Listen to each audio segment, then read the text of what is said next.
My guy quick tip, if you ever have a problem with your dishwasher not washing or drying properly and whatnot, check the dishwasher filter. It's usually down there at the bottom.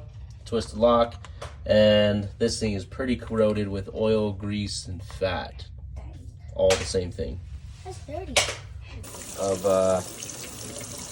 dish soap. Just be careful. If you break this, this is your own risk.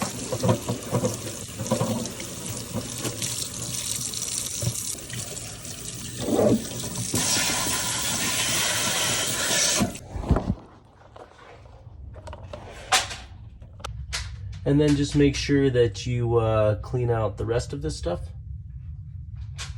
And you're all good. And you're all set. Lock it in place. Reload it.